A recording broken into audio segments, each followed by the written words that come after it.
Tila nakakabahala na ang katoksika na nagaganap dito sa industriya ng boxing sa Pilipinas. Dahil imbis na magkaisa ang ating mga kababayang Pilipino para i-cheer up ang ating mga pambato, ay kabi-kabila ang mga hate na natatanggap sa social media ng ating mga boksingerong Pilipino. Tila nalilimutan na natin kung ano ang kanilang ipinaglalaban sa tuwing sumasampa sila sa lona. Bukod sa kanilang pamilya ay dala-dala rin nila ang karangalan ng ating bansa. At tikit pa riyan, nakataya rin ang kanilang buhay sa tuwing lalaban sa gitna ng ring. Dahil ang larangan ng boxing ay sadyang napakadelikadong sports. Dahil sa isang pagkakamali mo lang ay maaaring matapos na agad ang iyong buhay. Tulad na lamang sa isang boksingerong tampok natin ngayon.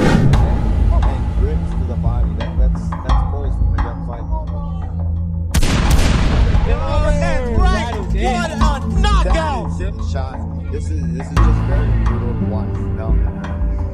Obviously, we see the family members here. Marahil narinig nyo na ang terminong gladiator. Sila ang mga taong sinusuotan ng sandata para magtanghal sa pamamagitan ng pakikipaglaban sa kapwa gladiator, para lang magbigay ng entertainment sa mga manonood. Ito'y panahon ng Roman Empire kung saan talamak o legal ang magkaroon ng mga alipin. Talagang brutal at hindi kaaya-aya ang ganitong palabas, ngunit normal lang dati. Habang nagiging sibilisado ang mga tao, ay unti-unting naglaho ang mga ganitong sistema at nakaraan. Ngunit hindi naglaho ang gutom ng tao na manood ng dalawang magigiting na mandirigma na naglalaban.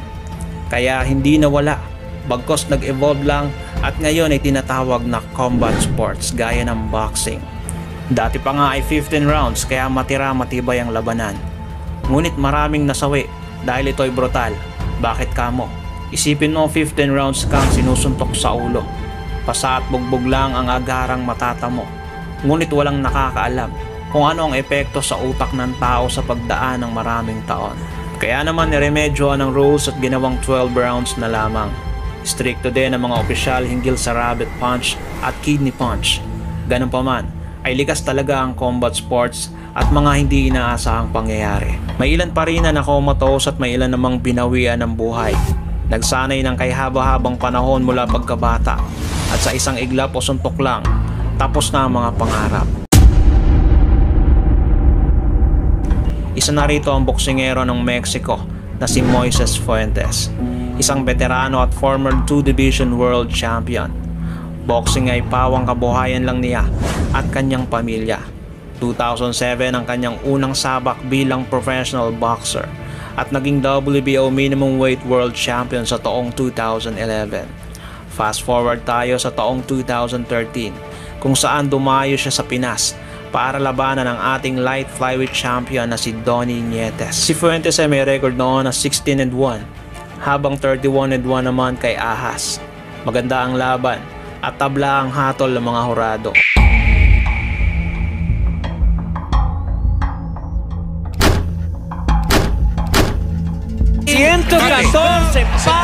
Empate mayoritario.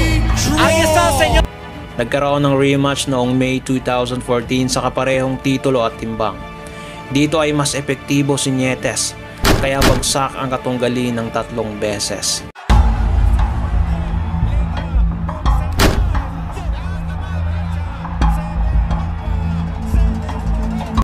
Tuloy pa rin ang pagiging road warrior ng Mexicano, subalit nadagdagan ang kanyang mga talo. Fast forward ulit tayo, October 16, 2001, ang huling laban ni Moises Fuentes sa kanyang karera. Ito'y pangkaraniwang araw lamang sa mga boxing fans, ngunit may hindi inaasahang pangyayari ang magaganap.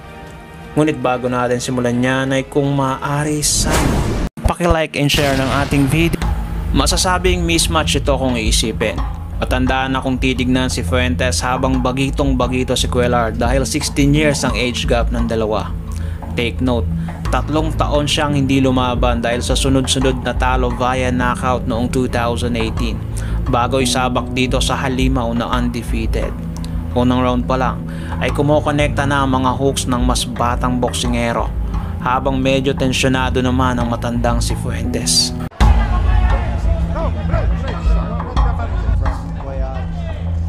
See again, just short left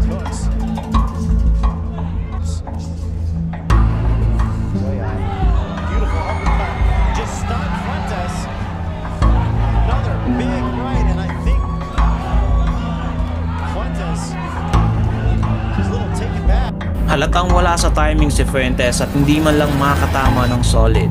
Kulang rin sa lakas at mukhang wala sa kondisyon dahil wala man lang kalatoy-latoy ang mga suntok. Yes. So you see Gordon body right upstairs. It's a beautiful right there. Taken. I'm not done yet. May mga body shots rin na iniinda habang nag-aalmusal ng mga kombinasyon.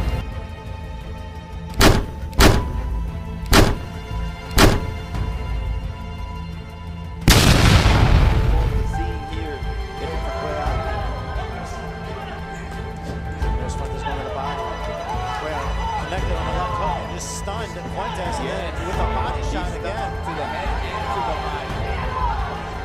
And Cuellar is looking fantastic.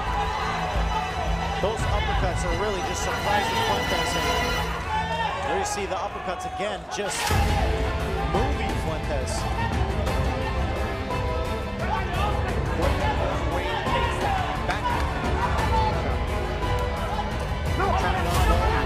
He's trying to gather some momentum.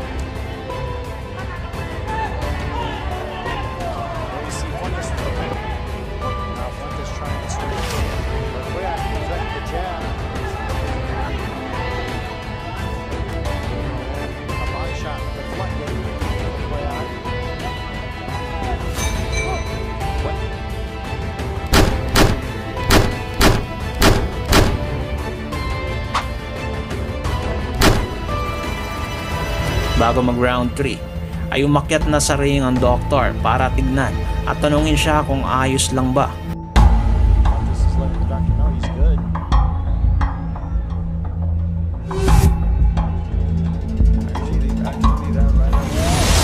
Mas lalong kinawawa at mas nakakorner siya sa lubid.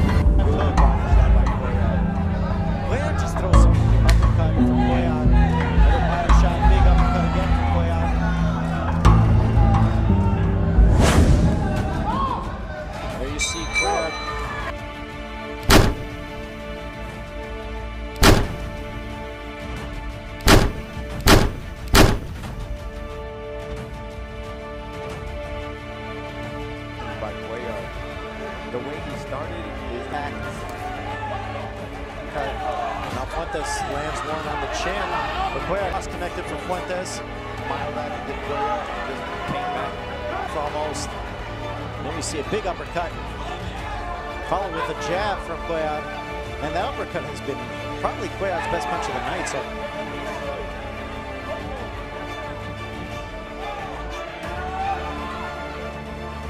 Isa na namang solid right counter ang tumama sa round 5 ng malinis. Ginawang sausawa ng mukha ni Fuentes at may kutob na ang mga manonood na masama ang kahantungan nito. You see Fuentes starting to load with Cuellar in the corner, but not only did he spin out of his Fuentes continuing to press forward.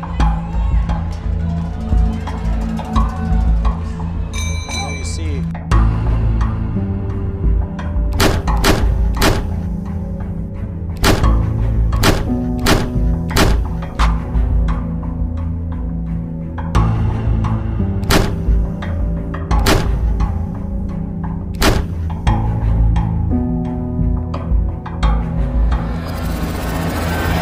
We are in round 5.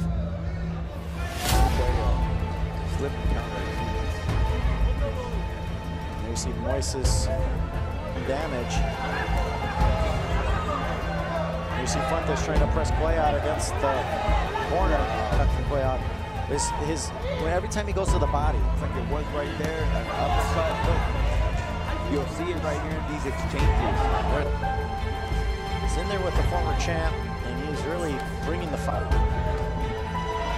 I mean, you can just sense he's mature beyond his years. Just the way left cross. The star on Televisa before you were signed to the board. I want to thank you.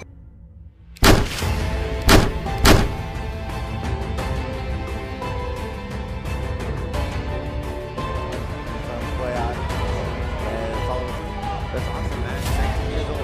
That's back. Another level. That came along with it. See again, Cuellar.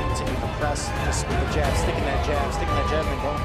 Nagmintis man ng right hook ngunit sinundan pa ng isang left hook na sumakto sa panga.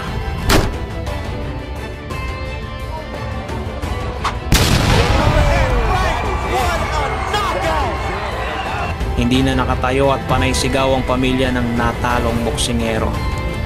Kailangan siyang ilabas at dalhin sa ospital habang naka-stretcher.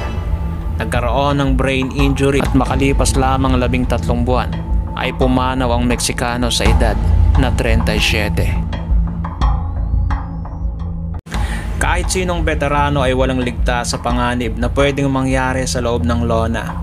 Kahit ensayado yan, abay ensayado din naman ang sumusuntok para talunin ang kalaban. Sobrang delikado, lalo na kung tumatanda na ang isang fighter gaya ni Pacquiao at Donaire na lumalaban pa rin sa mga dekalibreng kampiyon. Hindi natin masisi kung mas nauso ngayon ang hit and not get hit dahil dito ay mas ligtas ka na, kumikita ka pa. Kaya ingat sa mga boxer natin dyan, kahit sino man o kahit saan pwedeng mangyari sa'yo yan. Kung nagustuhan nyo ang video ng tampok natin ngayon, paki-like and share.